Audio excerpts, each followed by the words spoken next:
Hi, everyone. Welcome to a brand new episode of Not Aspirational. I'm your host, Hannah Erin Brown. Welcome, everybody. I am coming at you solo today. I'm coming in hot and I'm coming in luteal. I get my period in a week. Are we synced? Let me know. Today's episode is a little Not Aspirational catch up. It's been a little bit since we were alone together, and I feel like we just have like so much to discuss. And I'm trying something a little new today. It's going to be a little more structured, but like still as unhinged as always. So don't you worry your pretty little head. Really quick housekeeping business. If you don't follow me already on social media, follow me at Hannah Erin Brown. That's HANNAHAARON across social platforms. You can subscribe to this podcast on YouTube. Leave me a comment, a rating, a review, whatever. And if you ever want to get in touch with me or the podcast for Wellness Check Wednesday or any other reason, send me an email at notaspirationalpod@gmail.com. That's in the show notes for you. Also, this week will be my last episode of recapping And Just Like That with Danny on Everything Iconic. It is with a heavy heart that train wreck of a show comes to a close. But just so you know, do not fret. Danny and I do not know what our next move is, but we refuse to stop talking shit about television together. So just know that, okay? In the immortal words of Alison Dubois, know that. Okay, so to kick things off, I want to bring up some recent not aspirational moments in my life and pop culture. The first is from a couple weeks ago. Something rather harrowing happened to me. I was going to an adorable little shop in Studio City called Greenwood. And I've said this before and I'll say it again. One of my favorite types of shops are shops where you have a bunch of shit you want, but nothing you actually need. So I'm talking like crystals, tarot cards, candles, expensive hand towels, expensive planters, votives, all of the above. So I was going to Greenwood. They also have really good cards.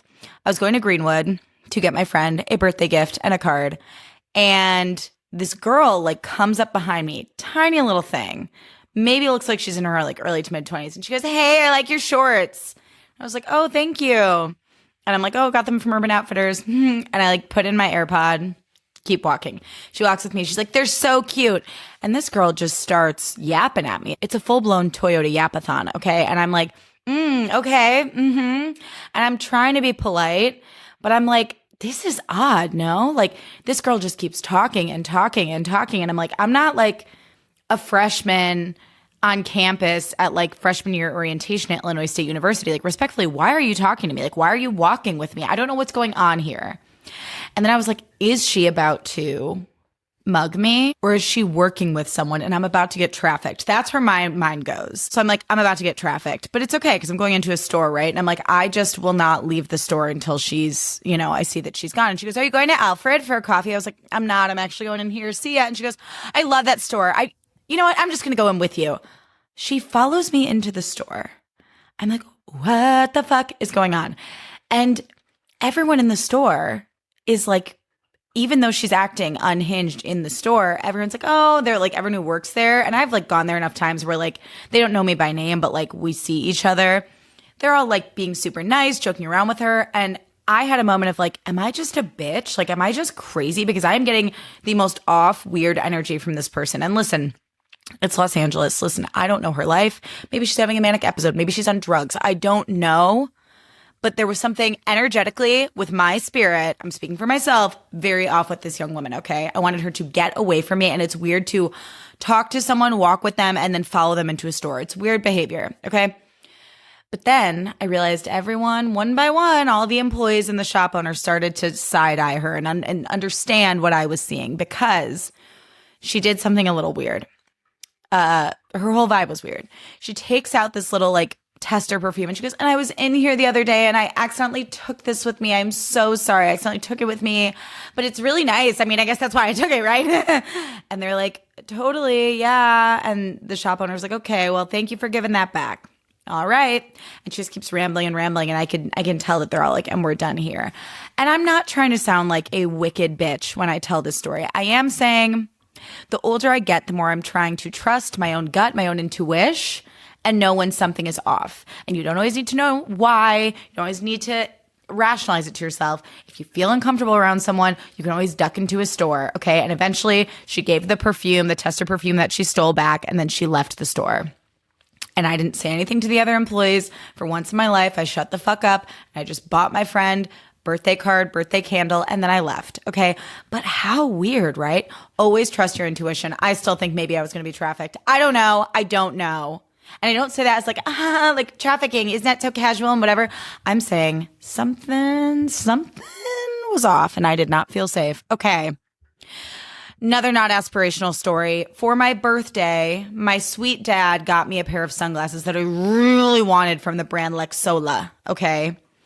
They're nice sunglasses that I would never buy myself. I usually get myself sunglasses from Amazon for like $10 because I cannot trust myself with nice things. Well, I get these gorgeous like cherry coke colored sunglasses. They look so cool on me. Okay, respectfully.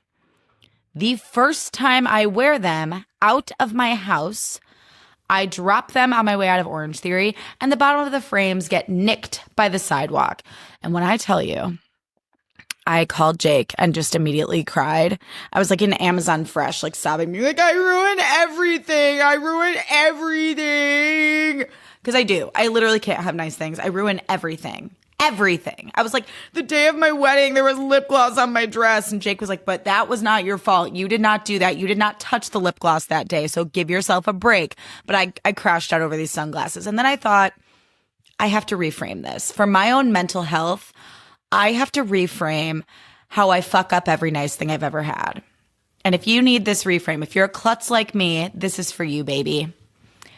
It is very brat and it is very chic to have nice but fucked up things. And then I thought about Carol Radziwill and her really cool tiger print but fucked up couch. That couch was shredded within an inch of its life, but it was also so fucking chic and lived in. So if you need that reframe, it's there for you. It is brat and it is chic to have nice but fucked up things, okay? Next, there is a viral TikTok series that has taken the internet by storm this week. It is a 19-plus part series by a woman named Kendra, where she tells a tale of falling in love with her psychiatrist, who she only sees once a month. Now, a lot of people on the internet are like, you guys need to stop making fun of Kendra because, like, this is a manic episode. Like, this is not going to end well for her. Like, this is a very unhinged woman. I will say, watching a crash out is fascinating and, for better or worse, entertaining. And, like, anyone on TikTok who's like, this is mean, I'm like, okay, well, do you watch reality TV? Because, like, you could argue that it's all mean, it's all dark, it's all fucked up. We should not be watching it. But, like, I don't know. We live in an episode of Black Mirror these days anyways. So you might as well just embrace it and have a good time where you can. But this girl met her psychiatrist, insisted that he fell in love with her. She admits that she fell in love with him, and then is trying to paint this picture of this man like abusing her basically and like taking advantage of the fact that he knew that she was in love with him. And everyone else watching on the internet is like, girl, this guy, you stalked him. You're like doxing him. This is like, this man clearly feels unsafe around you. Like, it's a wild ride. And the way she delivers her little quips and her little sassy comments is like so funny and so like Disney Channel, like sassy teenager, that it's really fascinating to watch. And also when you're telling a story as like I don't know, I would assume she's around my age, like mid-30s, maybe early 40s at the oldest. When you're telling a story like this and you have glitter on your face in the middle of the day, I fear you do lose your accountability unless you're like at a Kesha concert telling a story, because what are we doing here, ma'am? And although I haven't even finished all the Kendra videos because I got really exhausted, I was like listening to them like a podcast while I was cleaning over the weekend. I was like, all right, let's go. I'm just going to pop this in my ear, keep my phone on the countertop and just scrub my house. Is there anything better than like cleaning your house on a Saturday? No one's home and you're in your biggest, rattiest t-shirt, bun on the head, what I like to call a stun bun, and you just clean your house and you're listening to something juicy. That's what I did on Saturday, and it was great. I like worked up a sweat. But it did get to a point where she's just churning out these videos so fast that I was like, okay, Kendra, I grow tired. I grow tired because the thing is, manic episode or not, this woman is like a life coach for a living. And she's always going to have something to say. And she gives me the vibes of someone who's just kind of like always going to be a victim and is always going to be like dark and stormy. And like, I think we all have moments in life where we genuinely are victims of circumstance and where we genuinely, it makes sense for us to be dark and stormy. But when you build a whole platform on like what you perceive as like your trauma and being dark and stormy, I do grow a little tired. And maybe that's not likable to say, but I think there can be levels. I think we can be human beings outside of our trauma. I want to see all sides of you, Kendra. I want to see, what do you eat in a day, Kendra? I want to know, what did you have for breakfast this morning? I can't with the psychiatrist anymore. And I thought originally, I thought that it was her therapist. And with that said, I thought back to a fantasy that I used to have in college about John Hamm. Do you remember like when Mad Men was airing and John Hamm was like peak John Hamm, peak Don Draper, like hottest he's ever been? I was obsessed with Mad Men in college. And so I had this fantasy where John Hamm was my therapist and he fell in love with me. And then we fucked in his office to the song Teardrop by Massive Attack. Now listen, I'm not proud of that fantasy, but it exists. Okay. And I'm sure that people do like weird therapist patient role play in the bedroom, like bet, okay? But a psychiatrist, you don't even see them every week. You see them once a month. And you're not even, in my experience with psychiatrists, you're not even getting into the nitty gritty so much as like, hey, like, here's where I'm at mental health wise. Like, give me the script. Give me the script. Give me the script. So I'm like, how do you fall for your psychiatrist? Anyway, it's a fascinating ride. I'm 90% sure of like the last 5 minutes of what came out of my mouth was deeply problematic, and I'm really sorry. I know mental health is a shaky conversation, but this show is not called Aspirational. It's called Not Aspirational, and I'm sorry. I'm sorry. Okay. Next order of business, next not aspirational order of business is that I did mention this briefly on Everything Iconic, but I need to get more into it here. A few weeks ago, I went to celebrate my friend's birthday, and for her birthday, she had us go to the Academy Museum and see It Takes Two on the big screen, which was a blast, by the way. And sometimes I really don't feel my age. Like sometimes I'm like, no, I'm 26. Like in my mind, I'm always 26. But then I saw It Takes Two, and the way my body responded to Steve Guttenberg as Daddy Calloway reminded me that I am officially in my mid-30s. My crotch had a heartbeat. My being levitated. He is so fucking hot in that movie, and I never noticed. As a kid, I was like, yeah, move out of the way, old man. I just want to see Mary-Kate and Ashley, okay? Oh my God, you guys. As an adult, I want to rim that man. I want to rim Daddy Calloway. I want to rim him. And you know what? I should let you know I've never rimmed someone in my entire life. I haven't. But in that dark movie theater on a Saturday morning, celebrating my friend Caroline, a little hungover, I thought to myself, I think I want to rim that man. Daddy Calloway. So fucking hot. And him and Kirstie Alley, chemistry off the charts. And I did say this on Everything Iconic, but I do think it bears repeating. If anyone knows of any It Takes Two fan fiction between Diane and Roger, send it my way. I'm not going to write it, okay? I think that's a bridge too far. I'm not going to write it. But would I read it? Yes. Yes, I would. Wow. So then I was like, okay, like Jake's on a work trip. And I was like, I need to watch more Steve Guttenberg movies. And I've been distracted because I've also been like in a deep Summer I Turned Pretty rabbit hole. But I did watch Three Men and a Baby for the first time. And that movie's just like one big fuck fest between those three hot men. I gotta tell you, like Tom Selleck, Ted Danson, Steve Guttenberg, very hot. The plot, I couldn't tell you what happened in that movie. It was insane. But if you have any good like hot young Steve Guttenberg movie recs, let me know. The way his shirt in the lake scene and It Takes Two sticks to his body, I mean, it's like Jonathan Bailey in season 2 of Bridgerton. I was like, beyond fucking hot. Anyways, moving on. Another not aspirational recent event in my life is that over the summer, I can't remember if I've already said this on the show, but I decided to dabble in weed. So I bought some like nice ass joints from the local weed shop. They are a hybrid. Okay.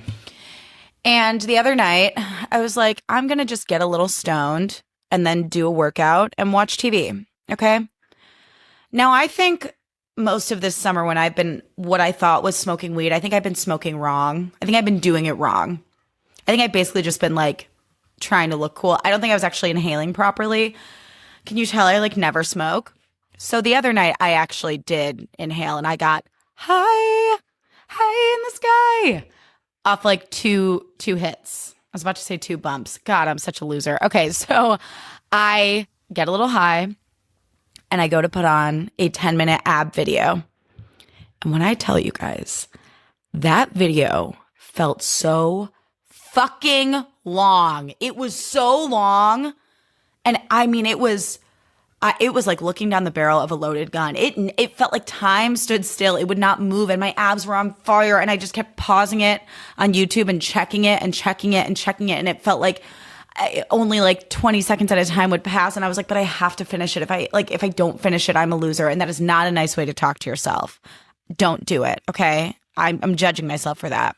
But in my high state, I was like, Hannah, do not let being too stoned impact the physical work you wanted to do today. So I finished the video, but at what cost? It was crazy. So you learn something new about yourself all the time. And that is that I, up until now, did not know how to smoke. I probably still don't, if I'm being honest.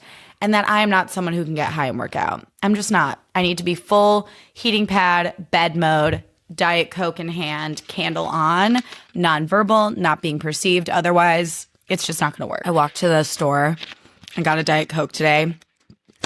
I'm recording this on Tuesday. And by the way, I procrastinated recording this episode so much. It's not because of you guys. It's not you. It's me. I am feeling like summer. I'm kind of over summer. I'm going to say that. I am. I think I had a really fun summer. I think it was one of the more successful summers that I've had in a long time. Honestly, I'm usually very depressy in the summer. And this year I was not. Now that said, I am unfortunately happiest when I'm in routines. And I'm trying to find the balance between like being in a routine in a way that's actually like kind and like serves me and is not just like an avenue through which I can shit on myself and be like, you're not good enough. But I am the most at peace and the most grounded and happiest when I'm in a routine.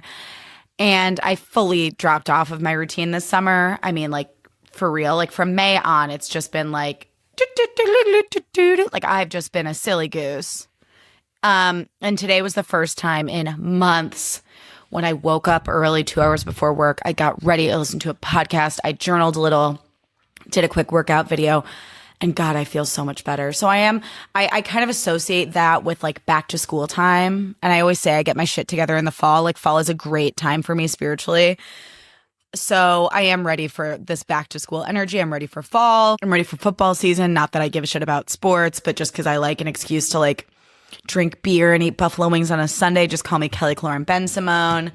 But yeah, I think fall's around the corner and I'm feeling good about it. And I hope you are too. Let's see. Okay.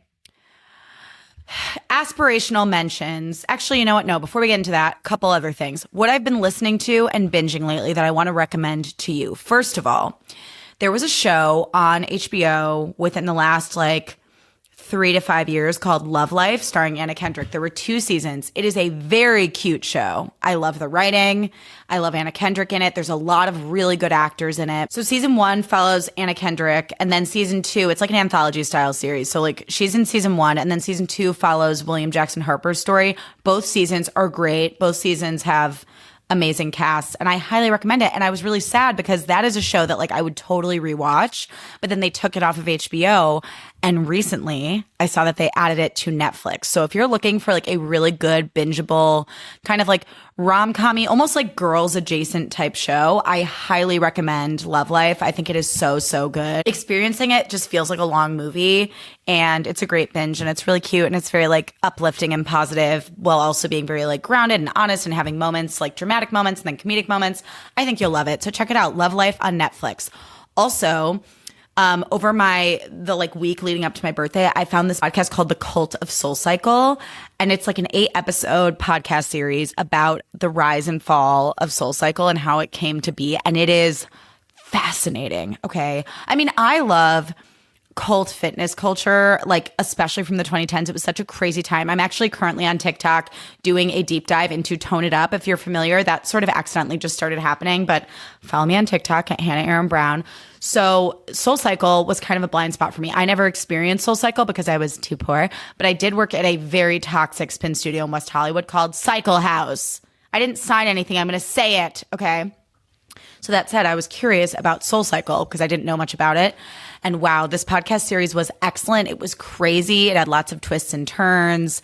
And I hope that they make a documentary out of it because I just think like any sort of like startup or like a business being built in sort of a scrappy way, especially in like the 2000s and 2010s, because that was just culturally such a crazy time where people could get away with a lot more than they can now, at least like in an overt sort of way.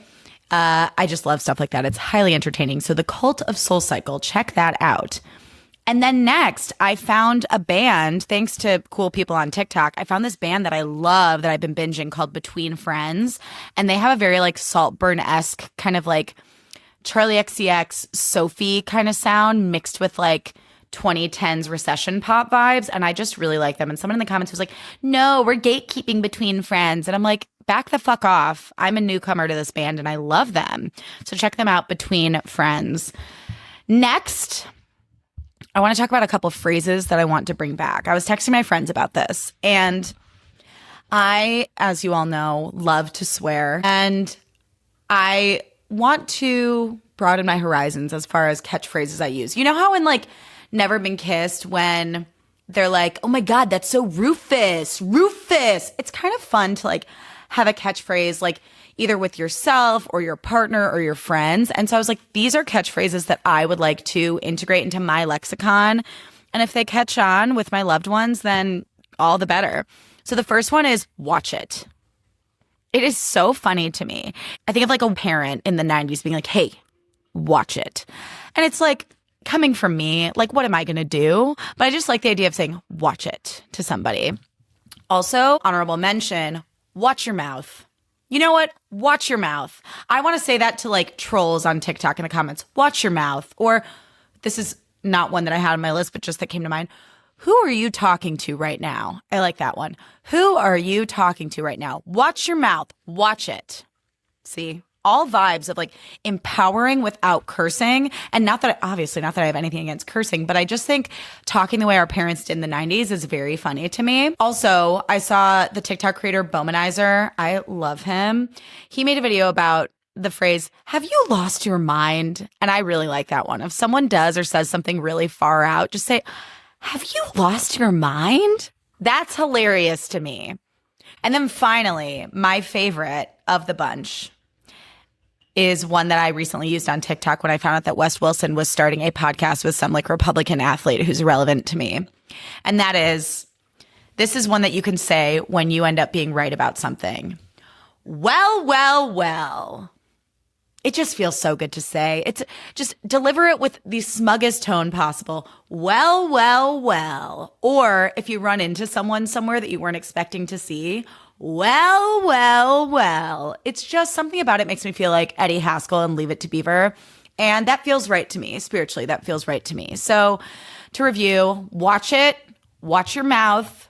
Who are you talking to right now? Have you lost your mind? And well. Let me know in the comments or in my DMs if you will be using any of those, if you'll be adopting them into your vernacular. I love when we have inside jokes. I think that is like one of the funnest things of having a podcast and making content online is that like we get to have these fun inside jokes together.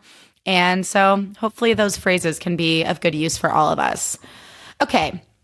Now let's get into some aspirational mentions. These are things that I experienced lately that were, surprisingly, quite aspirational because I want to celebrate those. And no, I don't want this podcast to become a brag journal.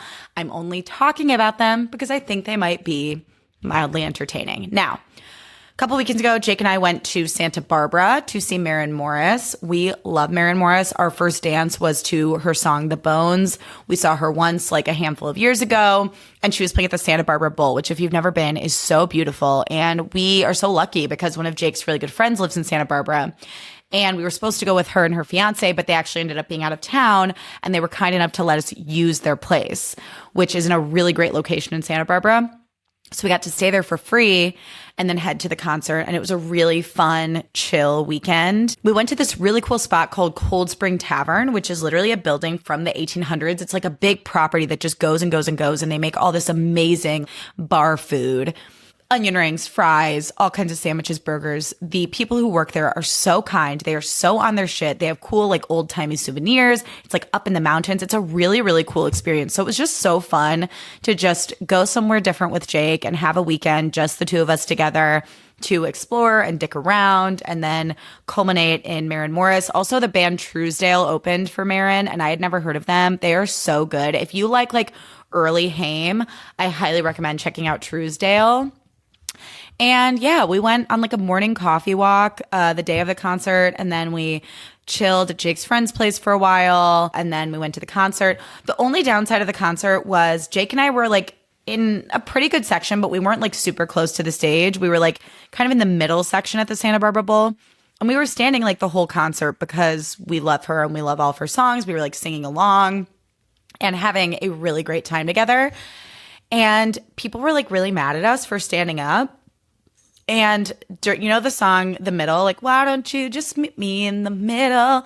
It starts with the lyrics, take a seat. And someone behind us yelled at us, take a seat, because they were mad at us for standing.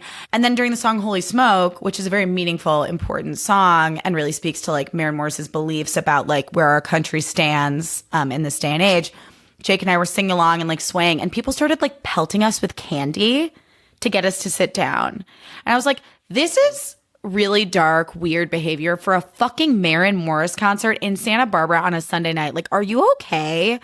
So weird. So that sucked. But other than that, we had a great time. Next, with Jake out of town, I relearned the value of two things, a me date and a me sleepover. Now, I've been pretty vocal about me dates for a handful of years now. I think they are so, so important, whether you're in a relationship or not, whether you have all the friends in the world or you're just moving to a new city. I think me dates are really special. I think especially as women, it is so empowering to like wear a cute outfit just for you, go out, get yourself a drink, bring a book or a journal, and just be in the world as a woman by yourself. And you don't have to talk to anyone. You don't have to make friends. You can do whatever the fuck you want. But the feeling of like picking out where you want to go, choosing the vibe, maybe getting yourself a little snack while you read, while you sit with your thoughts, while you do whatever the fuck you want. I just love it. Me dates, I've been passionate about them since my 20s. Now in my 20s, they looked a little different. Like I would, like show up at bars where I knew the manager in the hopes that he would hook up with me. And if nothing else, I would get a good deal. But then he would turn around and tell everyone that I was stalking him. That's neither here nor there. They look different then than they do now. But I've always valued that time alone out in the world.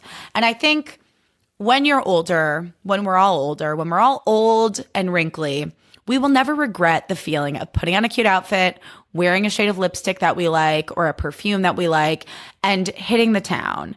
And doing it at a bar where I like to go to like places where I know a bartender or two, because it kind of is like a nice mix of being social but also having time to myself. But give it a try. If you're feeling like, you kind of want to get your groove back in any sort of way, take yourself on a me date. Now, alternatively, if your social battery is empty and what you are craving is some cavernous alone time, might I recommend what I refer to as a me sleepover. It is a sleepover with your fucking self. Now, what did we do at sleepovers as kids? We ate good food, we picked a good movie, and we chilled the fuck out. We wore comfy, cute pajamas, we cozied up, and we just enjoyed our time, okay? So a me sleepover, for me personally, entails usually me making a meal that I like. I mean, I love ordering food, but you can order like a coffee on Postmates and it's $50, and spiritually that's hard for me. So I will usually make myself a dinner of my choice. It can be anything. And I'll put on like music in my house, usually like a fun playlist. Maybe I'll have like a little like wine or a Diet Coke while I'm cooking. And then I'll get into my comfiest pajamas and I'll light a candle and I'll sit on the couch and then I'll watch like a movie or a show or just something that is like so girly pop, so me, something that like Jake would not want to watch. And I can just like really enjoy my time with myself. And I think having those little rituals with yourself and being able to enjoy your own company is such a gift. And I'm speaking as someone who for years could not bear to be alone with myself and my shame and my thoughts and my self-loathing, for lack of a better term. So to be in a place where I can enjoy alone time and like value time with myself and have a blast by myself is really, really beautiful. And I want it for everyone. And if you're someone who is nervous about being alone and what thoughts or feelings might come up if you just stop for a second and take time alone, I think that's maybe something worth examining. But also once you get your first me date out of the way, they get easier. And especially I think sitting at a bar is a great me date because it's a place where like people sit alone at bars all the time. It's not the same as like going out to dinner alone and like taking up a table. I always feel more comfortable at the bar. Or another great me date idea is going to the movies alone.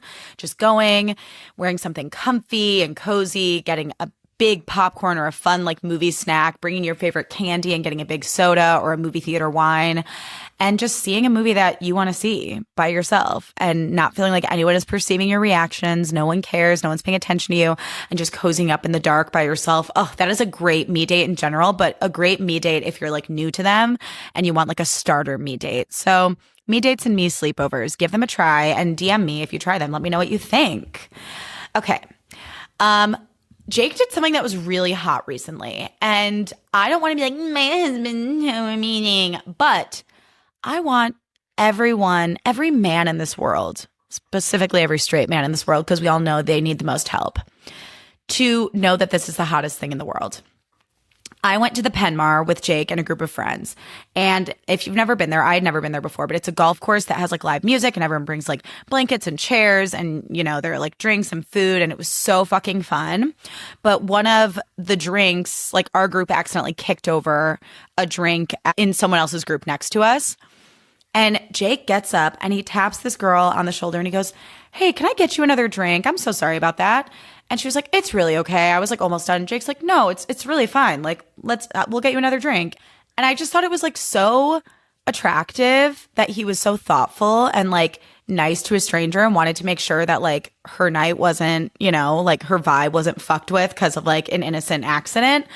And he got her drink and she like lit up and she was clearly so grateful. And I just was like, damn, that is so sexy. It is so fucking hot when straight guys care about other people, specifically people that they do not want to have sex with or are not having sex with. Like when a straight man is just nice to someone from an earnest, innocent place, specifically a woman from an earnest, innocent place, unfortunately, because the bar is in hell, it stands out and it's very, very attractive. And I was like, Jake, that is the hottest thing you've ever done. And I love that. And what was interesting about that night was like, so after the show, we went out on the West Side and being out with Jake, it was so fascinating and disappointing to see how straight men like disregarded me the second they realized that I was married. I was like, ew, gross. More on that in a second. Next, I just want to talk about a thought that I was having recently, which is about like this idea of like your ideal self or your highest self. Because as I mentioned on my birthday episode, I've been feeling really like solid in myself in a way that I quite literally haven't probably since I was 3 years old. And that's like a cool place to be. And I was reflecting on that and I realized that I always thought that like being your coolest, highest self was something like external. Like if I look a certain way, if I'm a runner, if I eat this way, if I have these clothes, if I go to these places, if I have these types of friends, if I travel, those are the things that will quote, make me cool and make me feel cool. And it's a very like junior high, like 7th grade way of thinking about, you know, confidence and coolness and what that even means. And I realized recently as I was like thinking about this and reflecting on it, I think often in society, also because we like live in a capitalist society, this idea of like how to be cooler or like someone who's valuable is going to come from like external things, like buy this thing, do this thing, look this way, go to this place. That will give you status. That will make you cool. And I'm realizing like the more work I do on myself and the more I talk to like all my amazing friends in my life who inspire me every day, being cool comes from the internal work first. And all the external stuff can and will materialize so much more and in a way that you might not even be able to imagine when you do the internal work. And I'm talking like, I'm speaking as like a hot girl anthropologist who years ago on TikTok, I was like, why do I look stupid at the gym? And everyone's like, buy these leggings, wear this shirt. And I tried all these different workout clothes. And it wasn't until I like went to therapy and really felt that I deserved to be confident and feel good about myself that I was able to actually internalize that and perceive myself as someone that I feel good about, you know, that I think is cool, respectfully, usually. I mean, we all have bad days, but like, it's nice to feel like, yeah, I'm a rad person. And if you don't like me, like, I don't know what to tell you. So I wanted to offer that as just like a nugget, like something that you can think about and reflect on, because once you start working through any like shame, trauma, any mental and emotional blocks that you have around your own worth internally, all the external shit just figures itself out. Like, it's not dyeing your hair that's going to make you feel cool. It's you feeling cool that's going to incentivize you to like dye your hair. Do you know what I mean? I hope that makes sense. But I feel like it's just easy to have an external glow up when you have the internal glow up first. And I want to offer that because I think it's really cool. And I want us all to feel confident and cool and special and hot in all of our not aspirational glory. So I hope that that's helpful and I hope that it makes sense. And I would love to hear your thoughts on it too, because I think it's a really interesting conversation. Also, oh my gosh. So that being said, I got a Reiki session over the weekend, mainly because like in the last few years, I've had like a handful of like pretty gnarly friendship breakups. And I am at now I'm at a point with it where I can be like, okay, no, like the healthiest thing was for us to part ways and like that's okay. But I did realize I was like hanging on to some friendship wounds around like feeling like I can like trust other women and be safe around other women. And I just like did not want to carry that with me anymore. I don't think it like serves me. And so I went to a Reiki session over the weekend and it was really impactful and really cool. And yeah, I think it's one of those things where I can sit here and be like, oh my God, and I went to therapy and I did all this stuff and I'm feeling really solid about myself. And that said, also, the work is never fully done. And instead of being overwhelmed by that, I think embracing that and just being like, okay, cool, I have made progress, but just because I'm still triggered by this one thing or I have this one thing that I really feel like I still need to like dig into and work through, that doesn't mean that you haven't already made progress in other areas of your life. You're never at the starting line all over again. You are always moving forward, whether you realize it, whether it's in large steps or small ones. And if you feel something come up in your spirit that feels like sticky and like, I don't feel confident in that area, I want to figure out what the fuck that's about, just give yourself grace. Be like, hey, that's okay. And actually, it is giving yourself a big spiritual hug every time you're like, I need to examine that. And noticing your triggers and noticing where you feel insecure and noticing like where you thought you were healed but you might not be is half the battle. And it's such a gift to yourself to be able to recognize it and have those conversations with yourself and then be like, okay, cool. What can I do to move through this, process it, whatever. So Reiki is what worked for me this time, but that can be therapy, that can be meditation, that can be journaling, that can be exercise, it can be whatever you want it to be. But you're always making progress, whether you notice it or not. Now, that said, I have one Wellness Check Wednesday email that I wanted to bring up. Okay, here it is. Hey, Hannah, first things first, love the pod. It makes my week 10 times better listening and laughing while I'm getting ready for work, vacuuming, etc. Thank you so much. Been here since Brown Eyed Unicorn. Aw, and love the And Just Like That recaps with Danny. LOL. Oh my gosh, thank you so much for being here. I love you so much. I'm needing some advice on wedding related things. I loved the wedding planning episode earlier this year and found it helpful. The planning process feels incredibly isolating, especially when you're the first of your friends to get married. I'm having trouble with family related stuff, and there's a lot of it surrounding weddings, specifically the relationship with my dad. We used to be close until an affair broke our family apart. I am so sorry. That is a lot. Lack of apologies has made it hard to mend our relationship. He still doesn't understand how it affected us, and he is still with his mistress. LOL. Ugh. I find a lot of wedding traditions to be annoying, specifically ones that put such an emphasis on father-daughter relationships. I'm still trying to figure out what I would like to do, whether that's do a father-daughter dance, let him do a speech, etc. Our relationship still feels raw and he can be unpredictable. The idea of doing a dance and all those things feels potentially uncomfortable, but I worry I'll eventually feel guilt or regret for not doing it down the road, or he might get upset if he feels left out. I know it's my day, but I'm a people pleaser, especially when it comes to my parents. Preach, girl. Everyone tells me that the decision can only be mine, but it feels impossible. Did you deal with any of these decisions? What would you do? Any advice appreciated? Sorry, this is so long. Please never apologize. Thank you for all the context. Love ya, XOXO. Okay, love you back. Nothing like a wedding to bring up shit with people in your life, whether it's friends or family. Okay, so first of all, I just want to hold space. That is genuinely a hard situation, and you are not wrong or broken, or there's nothing wrong with you for feeling feelings about this. This is loaded, and I know being a people pleaser as one myself, it can be frustrating because you're like, why can't I just say fuck it and do what I want? Why am I so like emotionally activated by this? But it's so much easier said than done, especially because people pleasing is a trauma response, and we feel very unsafe when we are in conflict with people and people are mad at us. So I want to validate all of that, okay? I will say the hard thing about weddings is it is a snapshot of where you are at in your life, and there's all this weight on it to be like, well, you're only going to do this once, so like don't fuck it up. So it is hard to make decisions. Like I uninvited people from my wedding because like while I was wedding planning, we had a falling out, and I was like, I don't think it makes sense to have you there, and I will just get anxious. Please don't come. And that fucking sucked.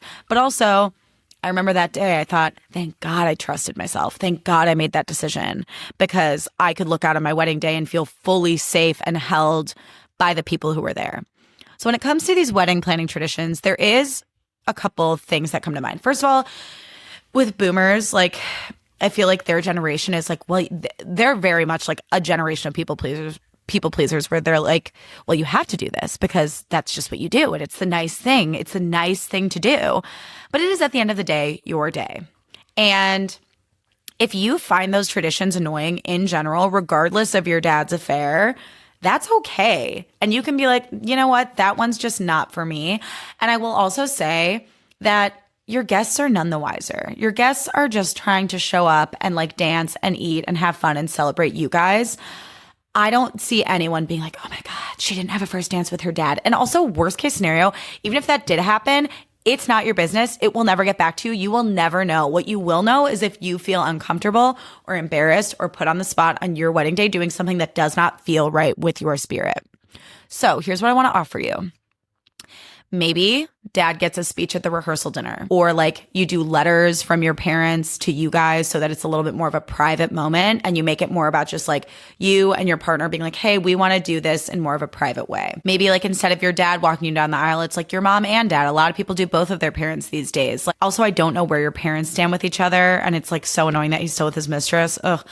But I think there are ways around it where you can be like, hey, so I'm not doing this, but I'll do this, because it's like, to your point of being like, I don't want to feel regret. I think you can still have like moments of connection with your dad on your wedding day, but in a way that like feels good to you and maybe isn't on display for everyone if that feels like overwhelming.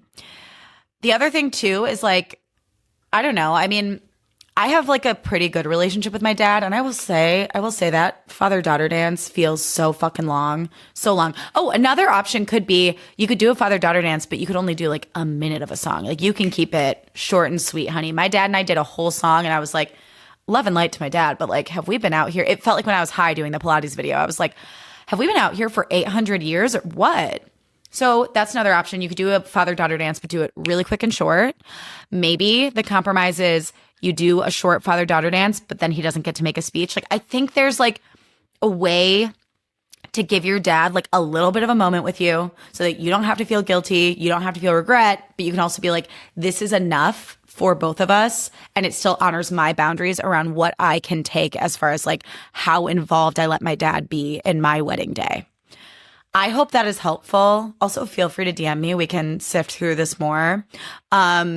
But just remember, it is your day. You will never regret doing what's right for you.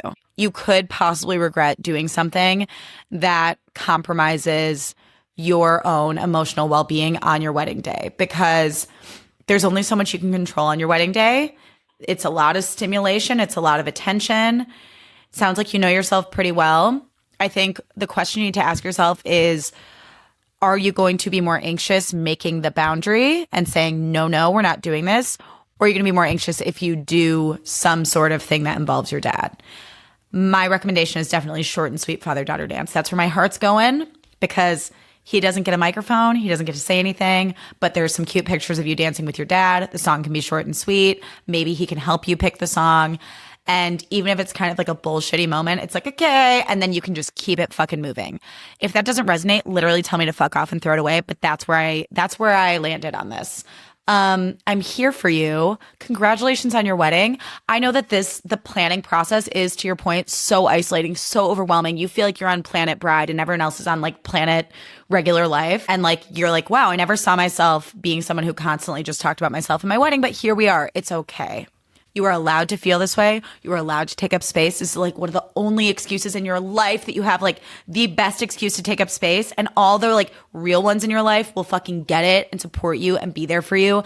And whatever fucking happens, it is going to be a perfect day. I promise you. And even if something goes wrong, it's still gonna be a perfect day, because at the end of the day, it's about you. It's about your partner. It's about the fact that you found each other in this crazy world of billions and billions of people, and you love each other. And you're going to have the most rad life together ever. And you're just going to continue to make amazing memories together. And you're going to live to be 102. And it's going to be awesome. And you're going to live a rock and roll life together. So congratulations on your wedding. People pleasing sucks. But every time we overcome a people pleasing tendency by making a boundary, whatever that looks like, we are showing ourselves and our nervous systems that we are safe. We are safe. We are safe. Even if someone doesn't like it, we are always safe. And your partner will keep you safe. That's part of marriage, honey. That's showbiz. Okay, now let's finish up with grow up. I have 2 this week. First, grow up. Allison Brie and Dave Franco, grow up. Okay, those 2 are on a press tour for their new movie together, which I have not seen. I have no desire to. Apparently, it's just like a really disgusting body horror that's like a metaphor for codependency. And a lot of people are like, it's not very good. Like, it could have been good, but it wasn't good. I think they are Ryan Reynolds and Blake Lively 2.0. I think they are so performative and inauthentic, and I think they're doing way too much given how long they have been together. I think it's weird. I think it's disingenuous. It gives me the ick. Did you just hear the speech I made about weddings? I love love. I love people being in love. I love people being happy together. They are laying it on so thick. It's the like, oh my God. And shout out to my friend Tess Palomo, who hosts Right Answers Mostly. She made this amazing TikTok about how like they are like the senior couple in the theater department in college. And it's a brilliant TikTok. She like goes on to explain why she feels that way. But that metaphor is like so dead on, because they do have this just like intense theater kid quality to them where it's like, look, everyone, we're so happy. We're in love. We're so quirky. Oh, and it's like, you're doing way too much, especially for how long y'all have been together. Like, chill the fuck out. You're doing too much. They also talked about how they like write each other like love letters every single night or something. And I'm like, give me a break. Give me a break. Break me off a piece of that Kit Kat bar. Give me a break. I'm going to add that to my list of catchphrases I want to use again. Give me a break. That's a good one. Okay. My other grow up this goes back to the night out that I had with Jake and my friends on the West Side. Straight men treating women like second-class citizens just because they can't or do not want to fuck them. You can just be a nice person. Be a nice person. Be a nice person. It's unbelievable. It's unreal. The second all these guys, when we were out, saw Jake with me, saw my wedding ring, they were like, ugh. Like, it was like I had leprosy. It was beyond. And I was like, can we not just like enjoy other human beings and have a conversation? You fucking dirty birdies. What is wrong with you? I don't care if it's because I'm married. I don't care if it's because I'm not your type. I am still worthy of dignity and respect from other human beings. Grow the fuck up. I don't think I was very likable this week, but chic c'est la vie. Again, this podcast is not called Aspirational. It's called Not Aspirational. So get on the bus or get off. Am I right? Okay. I love you guys. That was cathartic and unhinged, as per usual. Thank you all so much for being here. If you love the podcast, leave it a rating and a review. Send it to a friend. By the way, thank you all so much for your amazing feedback on last week's episode with Sophie Neer. She is incredible, and the Abortion Positivity Project is so important to me, and it was really meaningful to be able to have that conversation with her. So thank you all for listening. Thank you for your feedback. I hope you all have a gorgeous, gorgeous rest of your week, and I will see you soon. Bye.